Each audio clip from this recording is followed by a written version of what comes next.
Բայց ինչու են կանգնեցել։ Մենակ երեք կարծեմ 156 կոնյակով բարձված մեքենա գնաց դեպի։ Ես երեք գրել եմ այդ մասին, որ այդ կոնյակով բարձված չէ, ավելի շուտ փայտանյութով բեռնված մեքենաների վարորդները ուղղակի որոշել են միահամուռ կերպով, այսպես բոյկոտ են այդ ամեն ինչը, քանի որ նաև այնտեղ խցանում է առաջանում մեքենաների մեծ քանակի պատճառով եւ որևէ գումար չտան վրացի մաքսավորներին, վրացիներն ստիպված ընդառաջ են գնացել, ասել են դե լավ, որ այս խցանումը չառաջանա, թողենք դուրս։ Հիմա դուք տեղակ եք այս ամեն ինչից, որ մեր վարորդները իրենք են եւ քիչ առտեսել։ Շատ բաներից են տեղյակ եւ եթե մեր վարորդները համարում են, որ իրենք են այդ խնդիրը լուծել, շատ լավ է համարում։ Որ դուք ամեն անգամ բանակցում եք, բայց այդ խնդիրը չի լուծում կամ ամեն անգամ նոր խնդիր է առաջանում։ Եթե ձեզ կարծում եք, որ այդ հարցը պետությունը չի որոշել եւ պետությունը չի լուծել, այդպես մտածենք։ Մենք բան չունենք, քիչ չունենք, որ այդպես ասած այդ բանը վերցնենք մեր համար կարևոր է եղել, որ չլինի այնտեղ մեքենա կանգնած եւ չկա այնտեղ մեքենա կանգնած։ Այդ հարցը լուծվել է։ Ինչու է կանգնել։ Պարոն Պապոյան, Իրանի հետ կապված մեր տնտեսությունը հաստատվեց, որ հայ վարորդներից կաշառք են պահանջում։ Ոչ մեկ չեկավ ասեր հաստատեր դա, ճիշտ ասած։ Ես այդ հարցով դիմել էի, խնդրեցի, որ մեկ հոգի գոնե գա, այդպես էլ մեկ քաղաքացի չհայտնվեց Հայաստանի Հանրապետությունում, որ կգար ու կասեր, որ այսքան հերկվեց դրանով։ Վրաստանի իշխանություններն են կաշառք պահանջում։ Կոռուպցիան Վրաստանում է, ոչ։ Ես Հայաստանի Հանրապետության քաղաքացի եմ եւ Հայաստանի Հանրապետության պաշտոնյա եւ Հայաստանի Հանրապետության։ Դուք շփվում եք իրենց հետ։ Ինքնական կներեսել ես։ Արման Թաթյանը երեք ասեց Հայաստանի Հանրապետության նկատմամբ նոր Ադրբեջանի կողմից նոր ներխուժումներ են տրամադրվել։ Սուտ է ասել։ Սուտ է ասել։ Ասում սուտ է ասել։ Երեք պաշտպանության նախարարը ասեց, որ սուտ է ասել։ Պարոն Պապոյան, ազգային ժողովում։ Պարոն Պապոյան, Պաշտպանության նախարարությունը պարոն Պապոյան այնպիսի տեղեկություն տրամադրեց, որ հետո պարզվեց, որ պաշտպանության նախարարության այդպիսի բան տեղի չի ունեցել։ Այսինքն Ինչ որ տրամադրվել է, ասել են ճիշտ էր։ 44 օր ասում էին, որ այստեղ են քարտեզներով երևում էր։ Չէ, 44 օր մարդիկ հրապարակում են, որ քարտեզներով նահանջ կա։ Այդպիսի բան չկա, դուք եք որոշել, որ Պարոն Պապոյան, մի հարց կարող եք Ժողովուրդ, մի հարց կամ էլի շատ հարց տվեցի։ 3 հատ որոշում ընդունվել։ Մեկը 10000 դրամ կենսաթոշակի, երկրորդը մոտ 20000-ից ավել քաղաքացի էս պահին, մի 2-3 անգամ պակաս էլեկտրոմոբիլի գույքը վճարելու, ասենք օրինակ 666,000-ը 270,000-ը դառնում, 200,000-ը 47,000։ Լսել են կառավարությանից Իրանի հետ կապված արդյոք կամ որոշակի ապրանքներ Հայաստանի հետ կապված, որ հիմա խնդիր է ստեղծվում եւ մենք չենք կարող բերել եւ պակաս կա Հայաստանում,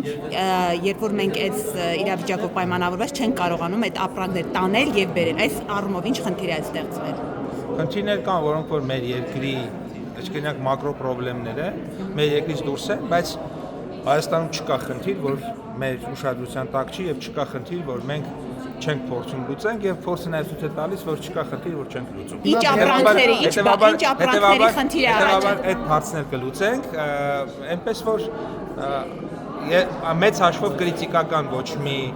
պրոբլեմ այս բանին չկա։ Այլ ընտրանքներ ունենք, պարոն Պապոյան, որ երկրների հետ կապված։ Բա որ ասում են գնանք Թուրքիայի հետ սահման բացենք, Ադրբեջանի հետ սահման բացենք, ինչի մասին է, բայց ինչի համար է։ Այսինքն նույն բաները, որ կարող ենք Իրանից բերենք, կարող ենք հիմա Ադրբեջանից բերել։ Չէ, որ ասում ենք, որ միշտ պետք է այլ ընտրանքներ որոնենք։ Եվ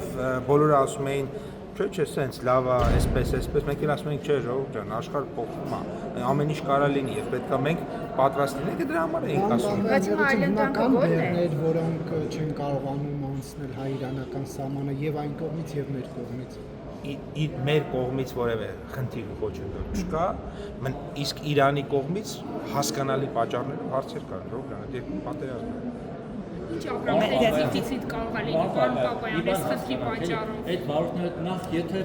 պետությունը լուծել այդ խնդիրը, ապա ես վստահ եմ, որ դուք ինչպես նախորդ դեպքերում հիմա էլ պետք է լայվ մտնեք, հայտարարեք, խոսեք։ Հայտարարեցի էլի։ Չէ, բայց մի մեկի փոխարեն 1 2 3 4 5 6 7 8 շատ լավ որ մատովել հաշվում եք շատ հրաշալի է, բայց հեռախոս կա 8 հասկացալ, դուք էլ ձեր հեռախոսն ունեք, ձեր հեռախոսով կարող եք լայվ մտնել, ասել որ տեսեք վարորդներ ջան, մենք ձեր խնդիրը վերջապես լուծեցինք, բայց դա չի կարել, որը Ու էլ չի լինի։ Ինչը կասկածելի է, որ դուք չեք լուծել խնդիրը, ճիշտ ասած։ Սա մեկ, երկրորդը, դուք ասում եք որևէ ներողություն հարցից մի հատ փորձեմ տրամաբանորեն սիլոգիզմի օրենքներով ներկայացնել, որ դու կարողանաս ճիշտ արձագանքել։ Վարորդները այսքան ժամանակ, այս արդեն եւի 1 տարի խնդրի առաջ կանգնում են։ Հեղուկ գազ ներկրողներն են, փայտանյութ ներկրողներն են, ծաղիկ արտահանողները օրինակ եւ այլն եւ այլն։ Ոնց է լինում, որ դուք ամեն անգամ բանակցում եք, բայց ասենք 1 ամիս, 2 ամիս հետո նորից այդ խնդիրը առաջանում է։ Այդ ոնց եք բանակցում, որ այդ խնդիրը չի լուծվում, մի բան էլ ավելանում։ Լինում է այդպես, որովհետև այդ խնդիրը մեզնից դուրս է։ Հայաստանի Հանրապետությունից դուրս է։ Այդ բանակցությունը ձեր ներսում է, այսինքն մի կողմը դուք եք բանակցող, մյուս կողմը վրացի գործընկերները։ Վրացիները մեր եղբայրական բարեկամ հարևաններն են եւ ինչա։ Ոնց է ստացվում, որ լեզու չեք գտնում իրար հետ, էլի Հարգանք չեն վերաբերում ձեր Եղբայրական բարեկամ են, դրա համար էլ գնում ենք հասնում ենք Թբիլիսի կամ իրան գալիս են այստեղ։ Բայց խնդիրը մնում է տեղում։ Այսինքն չեն հասկանում, որ պիտի չանեն։ Չէ, իրար շատ են կարոտում, շուտ ենք։ Լավ, պարոն Պապան, հիմա ավելի լուրջ է, եթե տենց եք բանակցում, միջկառավարական երաշտական ֆունկցիա Եթե լինի պատշաճ մակարդակով Իսկ դուք սովորեք որևէ Բեռների փոխադրան վրա նվագել, պարոն Պապյան։ Ինչ? Երաշտական որևէ գործիքի վրա նվագել, Ես տիրապետում եք։ երաշտական դպրոց եմ ամրապետ։ Իսկ նվագում եք հիմա ինչ-որ միջոցառումների։ Ես Ինչ եք եկեք այդպես ես արգելի գործընկերներ, պրոֆեսիոնալ երաժիշտ չեմ, բայց ավարտել եմ եւ կլարնետ եւ փողային երաժշտական գործիքներ սիրողական։ Վարչապետի Եթե Վրաստանում հարցեր լուծելուն օգնի, կլարնետ էլ Եթե կնվագի։ Վրաստանում հարցեր լուծելուն օգնի, կլարնետ չէ, սաքսոֆոն էլ կնվագի։ Փաստորեն չի կլարնետ էլ չի օգնում, Այդպես որ Պապոյան։ ուրեմն կանցնենք սաքսոֆոնի։ Շնորհակալություն։ Ես էլ փողային գործիք